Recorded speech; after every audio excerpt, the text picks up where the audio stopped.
सर्दियों के मौसम में अक्सर मर्द ख्वातीन नमाजी हजरात जो हैं वो मोजे पहनते हैं और उन पर मसा करते हैं।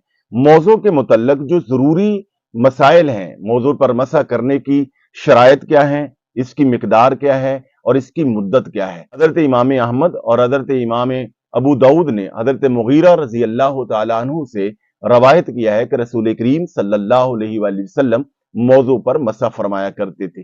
जनाब हजरत सैयदना सिद्दीक अकबर रजी अल्लाह तआला अन्हु से रवायत है कि प्यारे आका करीम सल्लल्लाहु अलैहि वसल्लम ने मुसाफिर को 3 दिन और मुकीम को 1 दिन और 1 रात मौजों पर मसा करने का हुक्म फरमाया है या मसा करने की तालीम इरशाद फरमाई है। मौजे पहनने और मौजों पर मसा करने के हवाले से 10 जरूरी मसाइल अर्ज करते हैं। नंबर 1, सबसे पहले तो मौजा किसे कहते हैं?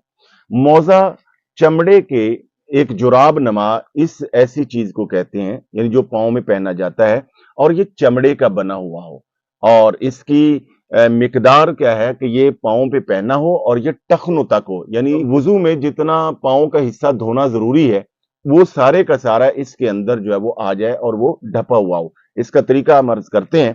तो नंबर 1, यानी मोजे चमड़े के हों। नंबर 2, मोजे टखनों तक हों। नंबर 3, जराबों पर मसा नहीं किया जाएगा। मोजे की मसा की जो मुद्दत है वो कब से स्टार्ट होगी? वो ये है कि किसी आदमी ने पांव धोकर या वुजू करके मोजे पहने, अब उसका वुजू चल रहा है, जो मसलन फजर के वक्त किसी ने मोजे पहने, जुहर तक उसका वुजू सलामत है।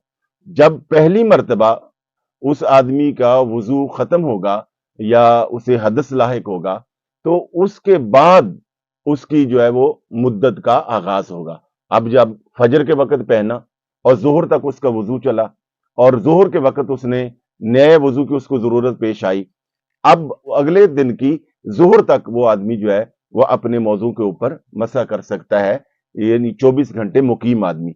और जो मुसाफिर है वो 3 दिन और 3 रातें जो है वो उस मौजे पर मसा कर सकता है। इस तरह कोई मौजा पांव की छोटी 3 उंगलियों के बराबर फटा हुआ ना हो। अगर वो इनके बराबर फटा हुआ है तो फिर उस पर मसा नहीं होगा।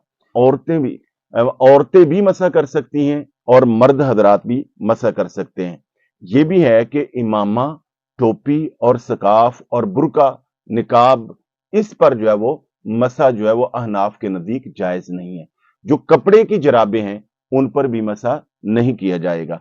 अब मसा करने का मसनून और आसान तरीका यह है कि आपने पांव धोकर मोजे पहन लिए, अब जब दोबारा वुजू करना है तो आप सिर्फ हाथ धोएंगे, मुंह धोएंगे, सर का मसा करेंगे, पांव धोने की जरूरत नहीं है। सिर्फ मौजों के ऊपर आप मसा करेंगे। तो उसका तरीका यह है कि सारा वुजू कर लें, जब पांव धोने की बारी आएगी तो आपने मोजे पहने, आप उस पर मसा करेंगे। उसका तरीका यह है कि दाएं हाथ की जो 3 उंगलियां हैं इनको मुनासिब सा खोलेंगे, पानी से तर करेंगे, यहां पांव की उंगलियों की तरफ से लेकर, यानी मोजे के सरे से लेकर इसको पिंडली की तरफ आप खींचेंगे। मकम्मल पिंडली तक लाएं तो ये मसनून और अफजल तरीका है।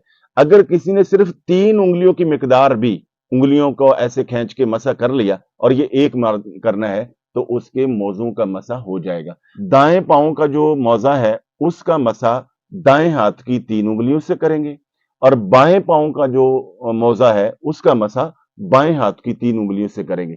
पिंडलियों तक खींचे तो मैंने अर्ज किया कि ये सुन्नत है। ये मसला भी जरूरी है कि नीचे वाली जो साइड है उसका मसा करने की जरूरत नहीं है, पिंडलियों वाली तरफ से भी मसा करने की जरूरत नहीं है।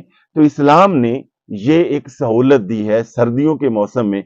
पाकिस्तान के मुख्तलिफ इलाकों में और दुनिया के जहां जहां ठंडे इलाके हैं वहां वुजू करना बार बार मुश्किल है, तो आप मौजे के मसा से इस तरह आप फायदा उठा सकते हैं। मैं फिर ये अर्ज करूंगा कि जराबों पर अहनाफ के नजदीक मसा नहीं है। जराबों पर मसा करके अगर कोई नमाज पढ़ेगा या नमाज पढ़ाएगा तो उसकी नमाज नहीं होगी, कोई इमामत करेगा तो उसकी इमामत नहीं होगी।